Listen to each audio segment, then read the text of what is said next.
Assalamualaikum. Jangan lupa like, comment, and subscribe. Bye. Assalamualaikum warahmatullahi wabarakatuh. Alhamdulillahilladzi bi ni'matihi tatimmu shalihat wa bi fadlihi tatanazzalu al-khairat wal barakat wa bi tawfiqihi tatahaqqaqu al-maqasid wal ghayat. Allahumma salli wa sallim wa barik ala sayyidina wa maulana Muhammad wa ala alihi wa sahbihi ajma'in, amma ba'd. Hadirin jamaah sekalian yang dimuliakan Allah, kembali kita lanjutkan kajian kita sebagaimana biasa. Pada beberapa pertemuan sebelumnya kita telah selesai membahas tentang kurban serta tata cara penyembelihan kurban. Pada malam ini kita akan masuk pada pembahasan baru, yaitu tentang haji, tentang keutamaan dan keistimewaan ibadah haji dalam Islam. Kita akan melihat beberapa hadis dari Rasulullah SAW tentang haji dan umrah. Qala al-musannifu rahimahullah, an Abi Hurairah radhiyallahu anhu qala su'ila Rasulullah sallallahu alaihi wasallam ayyul amali afdal, qala imanun billahi wa rasulih, qila thumma madha, qala al-jihadu fi sabilillah, qila thumma madha, qala hajjun mabrur.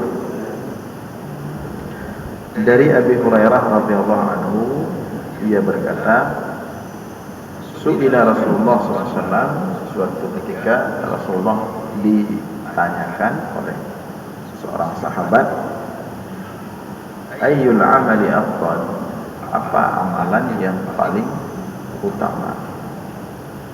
Qala, Rasulullah menjawab, imanun billahi wa rasulih. Amalan yang paling utama adalah yang pertama, beriman kepada Allah dan Rasulnya. Qila, kemudian ditanyakan lagi, thumma madza, setelah itu apa amalan yang paling utama? Rasulullah menjawab, qala al-jihadu fi sabilillah, berjihad di jalan Allah, itu yang kedua. Qila, ditanyakan lagi, thumma madza, kemudian apa amalan yang paling afdal setelah itu? Qala, Rasulullah menjawab, hajjun mabrur, haji yang mabrur. Makna haji yang mabrur, haji yang diterima oleh Allah. Haji mabrur, haji yang diterima oleh Allah. Karena ada haji yang tertolak, ada haji yang tertolak, ada haji yang mabrur. Nah, haji mabrur masuk dalam kategori amalan yang paling utama dalam Islam. Dan sebenarnya haji dia adalah salah satu daripada rukun Islam, fondasi Islam. Dia setingkat dengan sholat 5 waktu, dia setingkat dengan puasa Ramadan, dia setingkat dengan kewajiban zakat. Maknanya sama-sama rukun Islam. Ya, ketika ditanya oleh malaikat Jibril kepada Rasulullah, mal Islam, apa itu Islam? Artinya apa itu rukun Islam? Rasulullah menjawab, syahadatu an la ilaha illallah wa iqamus salah wa ita'uz zakah wa shaumu ramadan wa hajjul bait liman istata'a ilaihi sabila. Rukun Islam adalah Pertama, syahadatu an la ilaha illallah, kesaksian bahwa tiada Tuhan selain Allah, wa anna Muhammadar Rasulullah, dan Muhammad Rasulullah. Kemudian wa iqamus shalah, mendirikan salat. Kemudian wa ita'uz zakat, menunaikan zakat. Wa shaum Ramadan, kemudian berpuasa di bulan Ramadan. Wa hajjul bait liman istata'a ilaihi sabila, dan melakukan ibadah haji bagi yang Allah berikan istita'ah atau kemampuan. Sehingga posisi haji itu setingkat dengan salat 5 waktu, setingkat dengan puasa Ramadan dan zakat. Artinya sama-sama rukun Islam, sama-sama wajib. Kalau ditinggalkan, berarti dia telah melakukan, seseorang yang meninggalkan haji maka dianggap telah melakukan dosa besar. Sama seperti meninggalkan sholat, meninggalkan puasa Ramadan, meninggalkan zakat, padahal dia kena zakat. Jadi kalau tidak berhaji bagi orang yang mampu, maka dia dianggap telah melakukan dosa besar. Jadi itu tentang haji atau makna daripada haji mabrur. Kemudian wa anhu radhiyallahu anhu, dan dari Abu Hurairah juga, qala, ia berkata, sami'tu Rasulullah sallallahu alaihi wasallam yaqul, aku pernah mendengar Rasulullah bersabda, man hajja falam yarfus walam yafsuq raja'a min dhunubihi kayaumi waladathu ummuhu. Man hajja, barang siapa yang melakukan haji, falam yarfus, kemudian pada pelaksanaan haji dia tidak melakukan rafas, ya.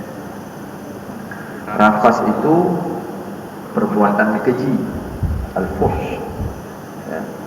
Juga bermakna rafas adalah jima. Maka barang siapa yang melakukan haji, walam yarfus, tidak melakukan perbuatan keji, walam yafsuk, dan tidak melakukan perbuatan fasik, ya, baik dengan anggota tubuhnya atau dengan mulutnya, tidak melakukan fasik. Raja'a min dhunubihi kayaumi waladathu ummuh, maka pulang haji dia bagaikan baru lahir kembali, baru lahir dari ibunya. Artinya terhapus seluruh dosa-dosanya, tidak tersisa sedikit pun, seperti bayi yang baru lahir. Jadi ibadah haji ini luar biasa sekali pahalanya, ya, balasannya dari Allah. Wa anhu, masih dari Abu Hurairah radhiyallahu anhu, anna Rasulullah sallallahu alaihi wasallam qala, Rasulullah bersabda, al-umratu ila al-umrati kafaratun lima bainahuma wal hajjul mabrur laysa lahu jazaa illa al-jannah. Satu umrah ke umrah yang lain itu menjadi penghapus dosa antara keduanya. Satu umrah dan umrah yang lain. Orang melakukan umrah, kemudian tahun depan umrah lagi, maka antara umrah yang pertama dan umrah yang kedua itu penghapus dosa antara keduanya. Wal hajjul mabrur laisa lahu jazaa illa jannah, dan haji mabrur tidak ada balasan lain kecuali surga. Rasulullah sallallahu alaihi wasallam melakukan umrah 4 kali. Umrah Rasulullah itu 4 kali, hajinya 1 kali. Itu pendapat jumhur ulama. Jadi umrah 4 kali, haji 1 kali. Haji Rasulullah itu kali pertama dan kali terakhir, maka disebut dengan haji wada.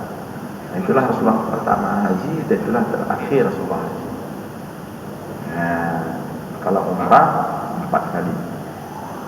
Maka Nah, ini menunjukkan bahwa haji wajib setahun paling kurang sekali wajib bagi yang mampu.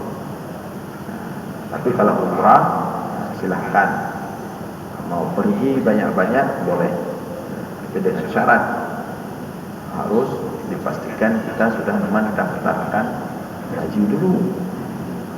Kalau sudah daftar haji, seperti kita sampaikan sebelumnya, kalau sudah daftar haji kemudian mau umrah berkali-kali silahkan. Tapi kalau hajinya belum daftar, kemudian dia lebih mendaftarkan umrah, ini tidak patut, ini tidak seharusnya. Karena haji adalah rukun Islam, sedangkan umrah dia bukan rukun Islam. Meskipun dalam mazhab Syafi'i umrah wajib juga, tapi tingkatan haji itu jauh di atas umrah. Bukan harus pergi haji dulu baru bisa umrah, bukan. Daftar maksudnya. Karena kalau pergi haji dulu baru bisa umrah, itu tidak mungkin. Sekarang waiting listnya 35 tahun lebih. Jadi kalau misalnya kita udah daftar, kemudian harus tunggu haji dulu 35 tahun ke depan baru bisa pergi umrah, itu tidak mungkin ya. Tapi dengan mendaftar itu sudah cukup sebagai kita telah telah bara'atul dhimmah, kita telah terlepas kewajiban haji. Masalah berangkat kemudian itu baru kita tunggu panggilan Allah. Kalau kita meninggal sebelum berangkat, tetapi kita sudah mendaftar, kita terlepas kewajiban haji. Yang masalah orang yang mampu daftar tapi dia tidak mau daftar, itu kalau meninggal maka dia meninggal membawa dosa besar, meninggalkan rukun Islam. Jadi haji itu paling kurang setahun, seumur hidup sekali. Sebagaimana para ulama mengatakan bahwa haji Rasulullah itu sekali, itu haji wada. Tapi sebagian yang lain mengatakan haji Rasulullah itu juga pernah Rasulullah lakukan sebelum beliau hijrah ke Madinah. Sebagian ulama mengatakan demikian, sebagian ahli sejarah mengatakan demikian. Tapi yang pendapat yang masyhur, Rasulullah itu berhaji sekali seumur hidup, yaitu pada haji wada. Maka pada haji Rasulullah SAW itu ramai sekali umat Islam yang ikut, karena ada Rasulullah. Rasulullah mengatakan, khudhu anni manasikakum, ambillah dariku cara haji kalian, artinya lihatlah kepadaku cara melakukan haji. Maka begitu Rasulullah pergi haji dan setahun menjelang beliau wafat, maka umat Islam berhamburan pergi haji.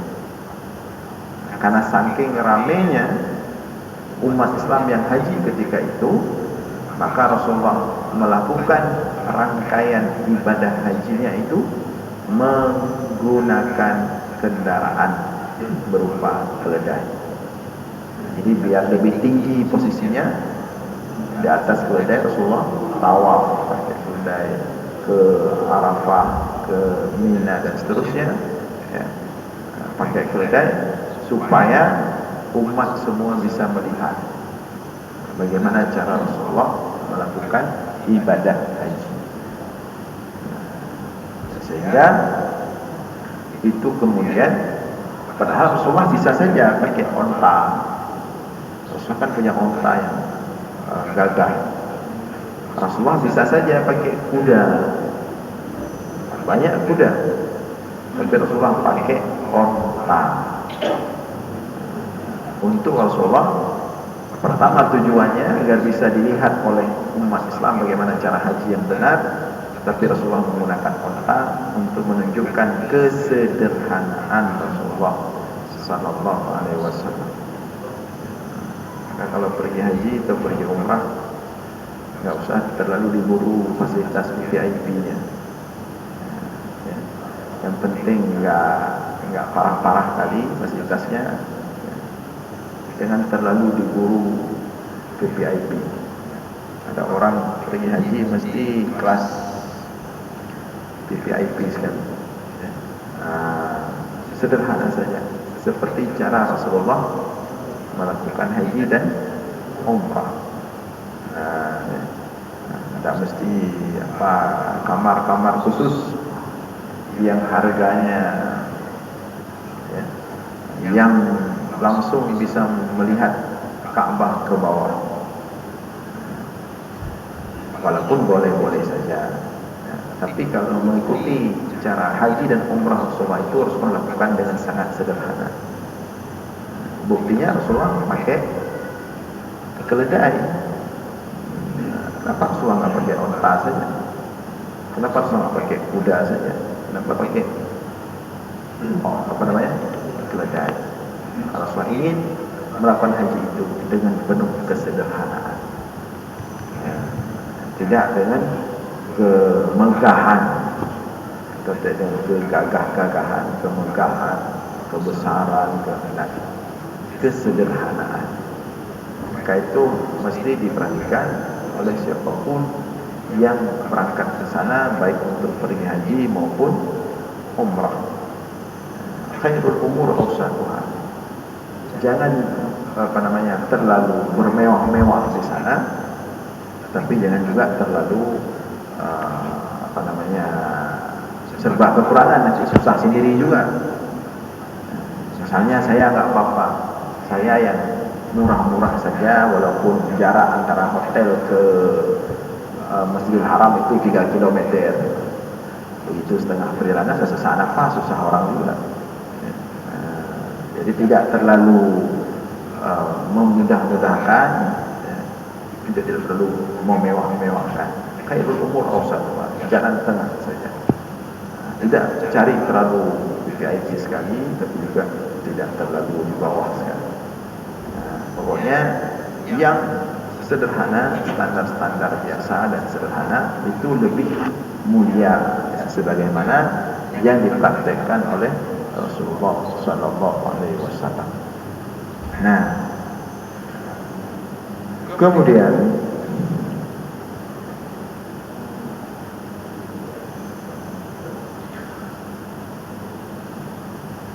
وعن ابن شماسة قال حضرنا عمرو بن العاص وهو في سياقة الموت فبكى طويلا وقال فلما جعل الله الإسلام في قلبي أتيت النبي صلى الله عليه وسلم فقلت يا رسول الله أبسط يمينك لأبايعك فبسط يده فقبضت يدي فقال ما لك يا عم قال أردت أن أشترط قال تشترط ماذا قال أن يغفر لي قال أما علمت يا عمرو أن الإسلام يهدم ما كان قبله وأن الهجرة تهدم ما كان قبلها وأن الحج يهدم ما كان قبله. Dari Ibnu Shumasah qala, ia menceritakan hadarna Amr ibn al-As, Amr ibn al-As, kami hadir saat Amr ibn al-As fi siyaqatil maut, ketika menjelang wafat. Jadi saat sakaratul maut Amr ibn al-As, Ibnu Shumasah hadir bersama yang lain. Fabaka tawilan, ketika menjelang wafatnya Amr ibn al-As menangis sangat panjang, sangat lama sekali. Wa qala, sambil menangis dia mengatakan, falamma ja'ala Allahu Islam fi qalbi, ketika Allah memasukkan Islam dalam hatiku. Amr bin al-As ini termasuk sahabat senior yang masuk Islam ketika di Mekah.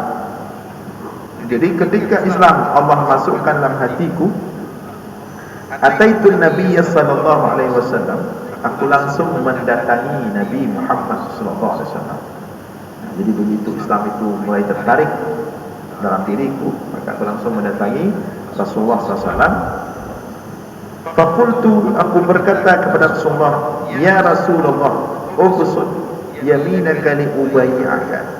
Wahai Rasulullah, buka tanganmu untuk aku berbaiat kepadamu. Artinya baiat ini sumpah setia kepada Islam.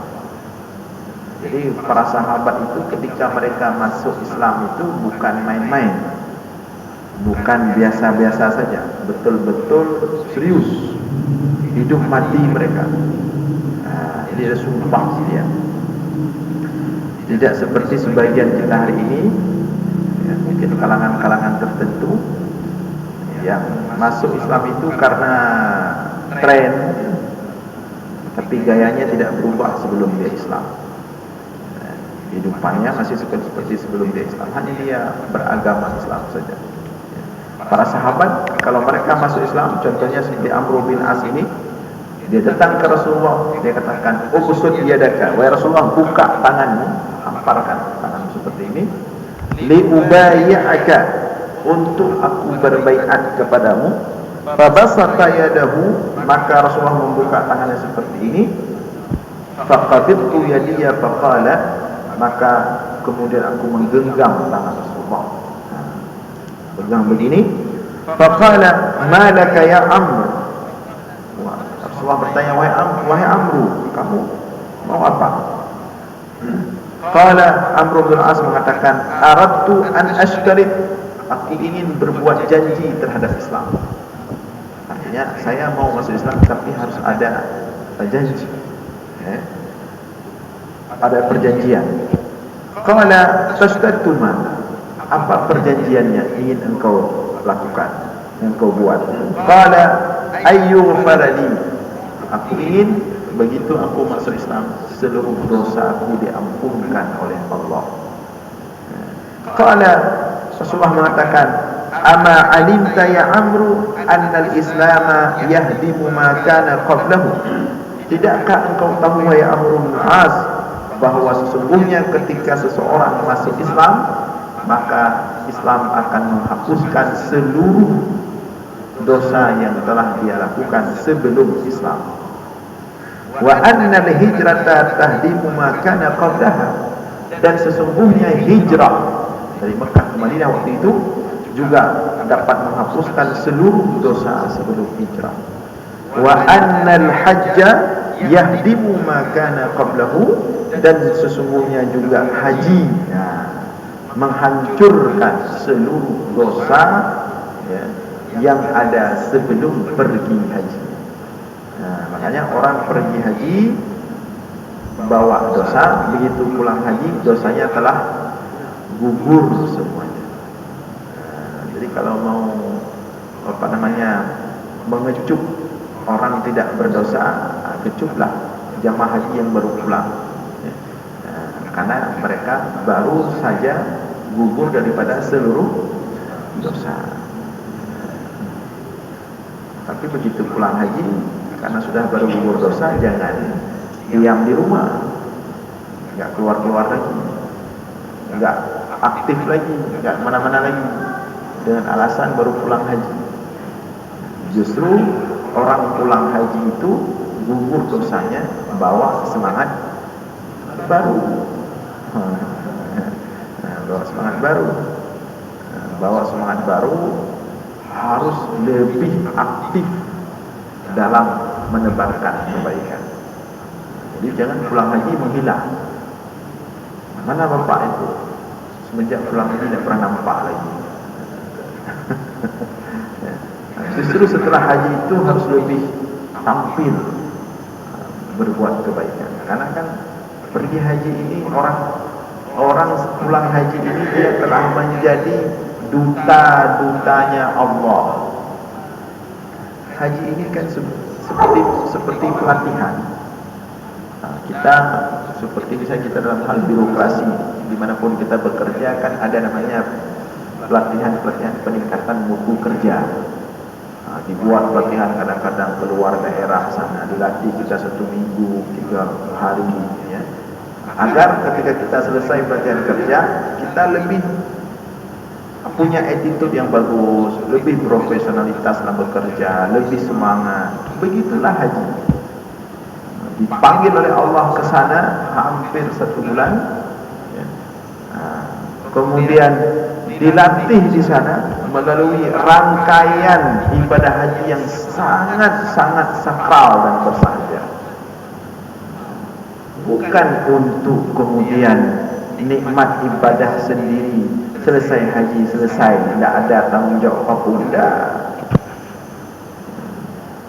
Orang pergi haji dipanggil oleh Allah ke sana untuk dilatih, dimasukkan makna-makna besar daripada rangkaian ibadah haji tersebut, untuk ketika dia pulang balik ke negerinya, semangat itu, spirit ibadah haji itu dibawa dalam masyarakatnya. Itu yang seharusnya. Semangat kebersamaan, semangat kekhusyukan, semangat kesederhanaan, semangat ketaatan, semangat al-ithar, mendahulukan orang lain, semangat berkorban. Itu harus dia nampakkan ketika dia pulang haji. Makanya sering kita sampaikan, waktu bersejuk jamaah haji itu jangan hanya disampaikan rukun haji, tata laksana haji. Karena kalau rukun haji, tata laksana haji itu sudah diajarkan sama Kemenak, sudah dibuat pelatihan. Ada Kemenak, ada IPHI lagi. Apa namanya IPHI itu, apa kepanjangannya? Apa itu? Pokoknya alumni haji lah. Berbagai macam pelatihan tata laksana. Tapi ada yang lebih penting dari itu. Apa itu? Pesan haji yang harus disampaikan oleh jamaah haji ketika dia pulang dari haji. Sampaikan, bawa pesan itu. Makanya itulah tujuan kenapa orang-orang kita itu sering memanggil orang yang sudah haji dengan sebutan haji, Pak Haji, Bang Haji. Pokoknya haji lah. Kalau orang Arab bilangnya al-hajj, ya al-hajj. Bukan tujuan panggilan itu, bukan untuk kemudian strata kita naik, bukan. Tapi tujuan panggilan itu untuk mengesankan bagi orang yang dipanggil, Anda itu haji. Pada Anda ada pesan besar dari Allah ketika Anda melaksanakan haji di sana. Apa pesan itu? Laksanakan, tunaikan, jalankan ketika Anda pulang dari haji. Jadi panggilan haji itu bukan untuk senang-senang, untuk saya sudah haji, ya. Tapi untuk sebagai kita diingatkan Anda itu haji.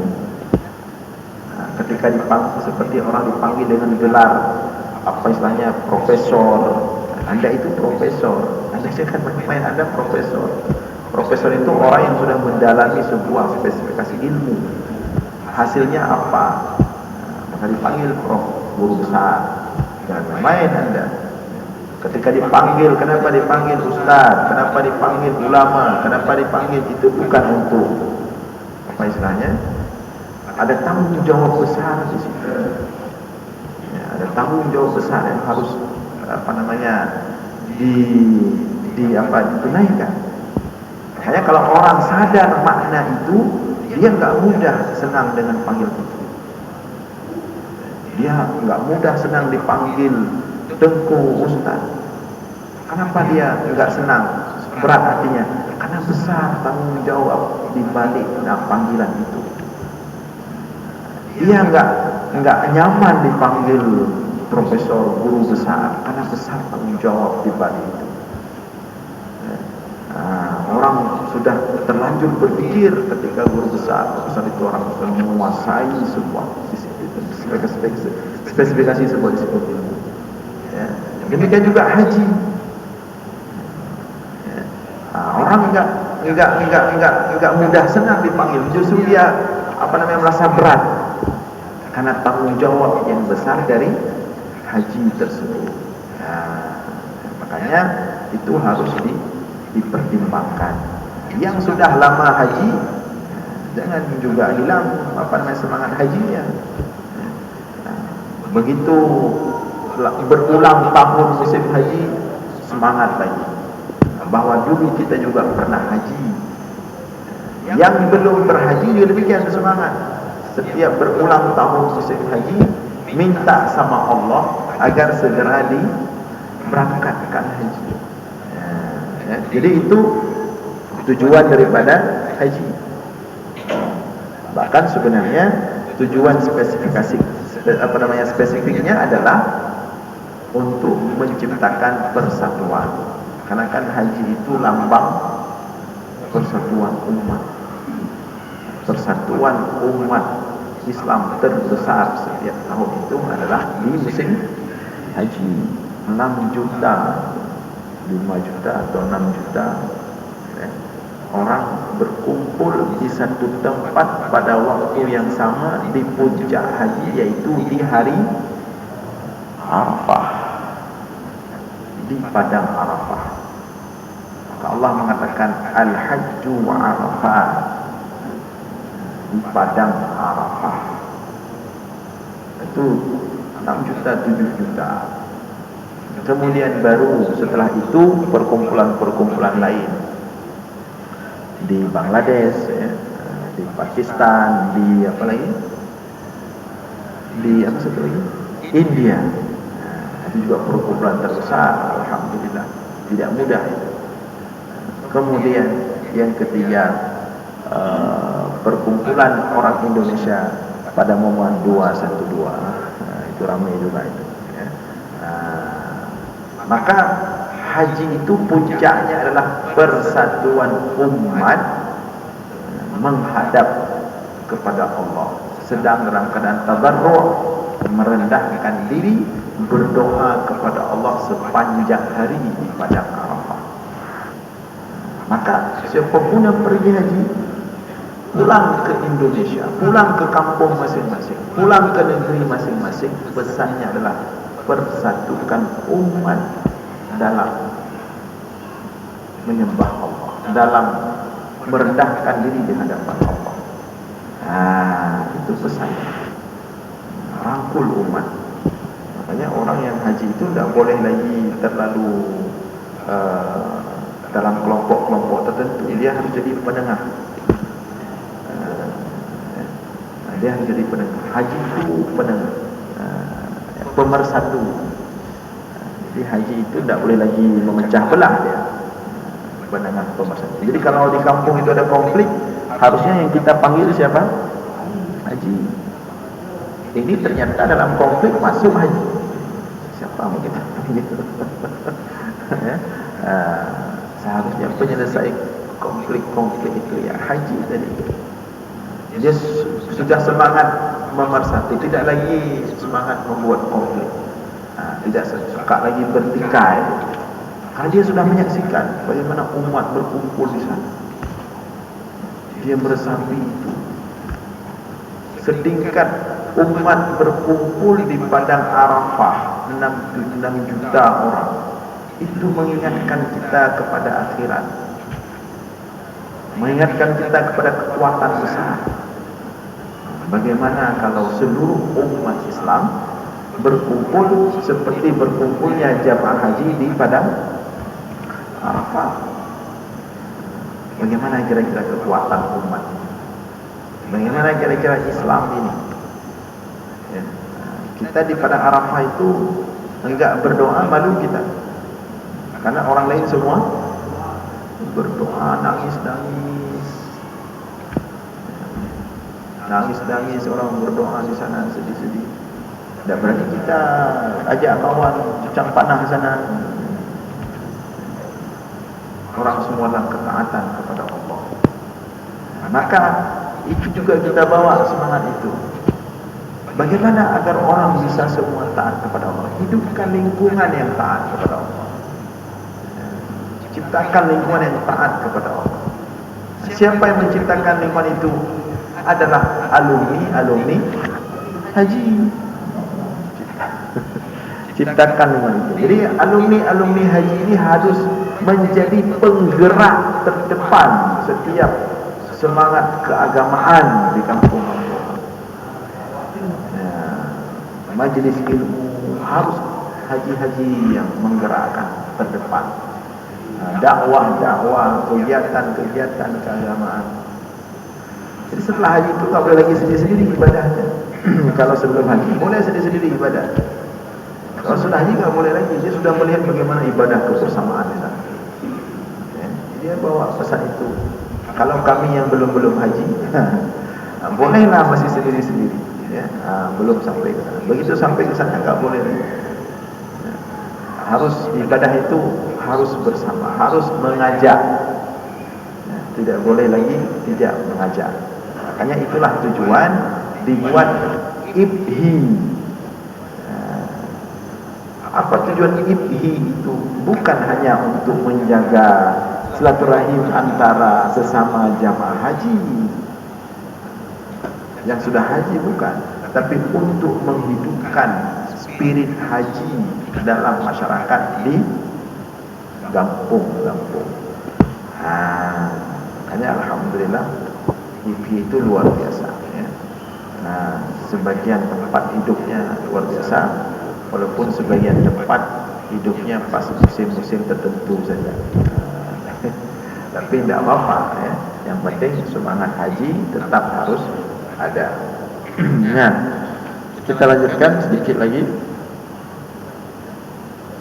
Wa 'anil Hasan ibn Ali radhiyallahu anhu qala jaa'a rajulun ila an-nabiy sallallahu alaihi wasallam faqala inni jabanun wa inni dha'ifun faqala halumma ila jihadin la syaukata fihi al-hajj. Daripada Al-Hasan ibn Ali radhiyallahu anhu, ini hadis ini kena sekali. Langsung ke yang tadi kita sampaikan, lebih detail lagi disampaikan. Jadi dari Hasan ibn Ali, ini Hasan cucu Rasulullah SAW, qala, ia berkata, ja'a rajulun ila Nabi sallallahu alaihi wasallam, datang seorang laki-laki kepada Rasulullah SAW. Faqala, dia berkata kepada Rasulullah, inni jabanun wa inni dha'ifun. Wahai Rasulullah, saya orangnya jaban, kurang berani.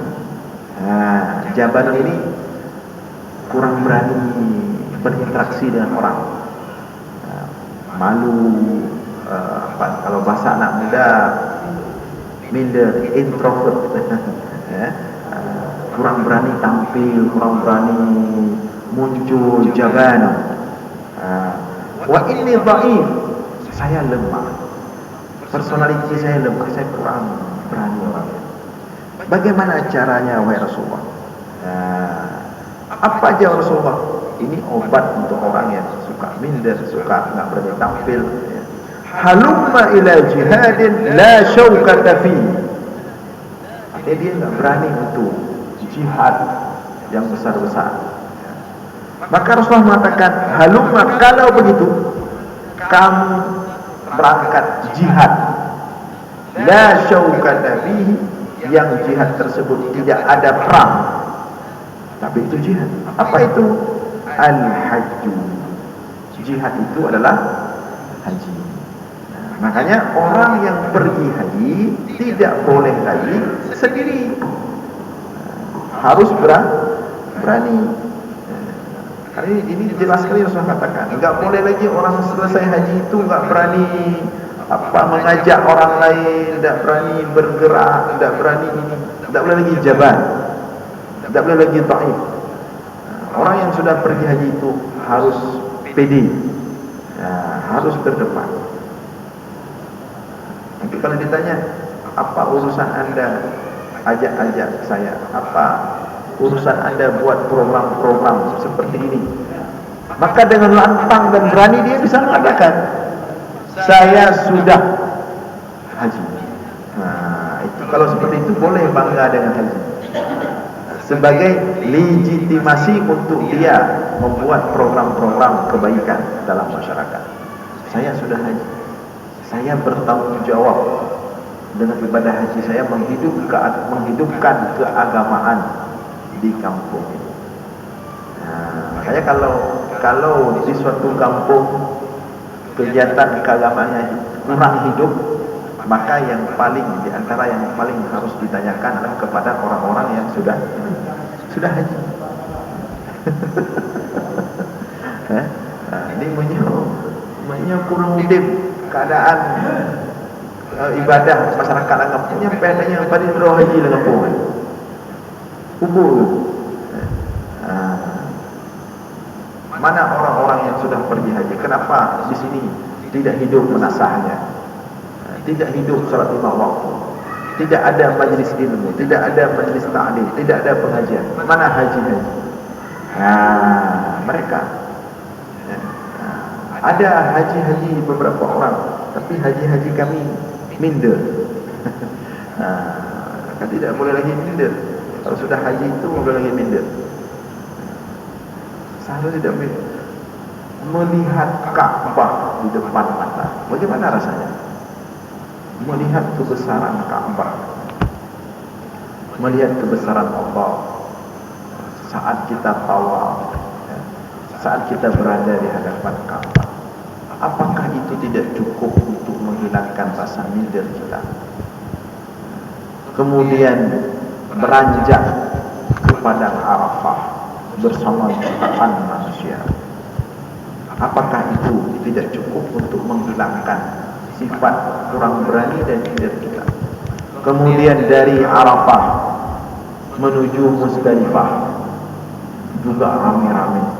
Dari Muzdalifah menuju Mina, kemudian di Mina melemparkan jamarah. Siapa yang kita lemparkan? Jin, syaitan. Udah lempar syaitan, apalagi takut? Jadi kalau orang ditanya, kalau sudah haji, ada takut hantu? Tidak takut. Sudah saya lempar itu hantu-hantu semua. Ketika di Mina lempar jamarah itu melempar syaitan. Jadi haji-haji itu tidak takut lagi sama jin itu. Makanya tidak apa-apa kalau lempar jamarah itu teriak-teriak. Kan ada orang di sana seperti itu, teriak-teriak terus ya. Iksa ya iblis. Kadang-kadang kena kepala orang. Semangatnya dia melempar. Orang-orang yang sudah bertarung dengan syaitan, masa minder? Masa tidak berani lagi bergerak, menggerakkan umat ketika pulang ke sini? Seharusnya orang-orang yang sudah mengusir syaitan, melawan syaitan, melemparkan syaitan, maka dia kalau sudah syaitan menjadi lawannya, dia harus lebih berani. Seperti Umar bin Khattab. Umar bin Khattab, jangankan manusia, syaitan saja takut sama Umar bin Khattab. Kita juga harus demikian kalau sudah haji. Kita sudah menjadi orang yang mengusir syaitan. Tidak ada istilah lagi orang haji pulang haji kemasukan lagi. Masukan syaitan. Ya. Justru orang yang kemasukan syaitan kita panggil orang haji untuk mengusirnya. Karena dia sudah pernah mengusir syaitan, melemparkan syaitan. Nah, ini banyak sekali pesan-pesan daripada rangkaian ibadah haji yang harus dijalankan oleh orang-orang yang sudah melakukan haji ketika dia pulang balik ke negeri masing-masing. InsyaAllah kita lanjutkan malam Sabtu depan. Demikian untuk malam ini, mudah-mudahan ada manfaat. Aqulu qawli hadza wa astaghfirullah li wa lakum. Wassalamualaikum warahmatullahi wabarakatuh.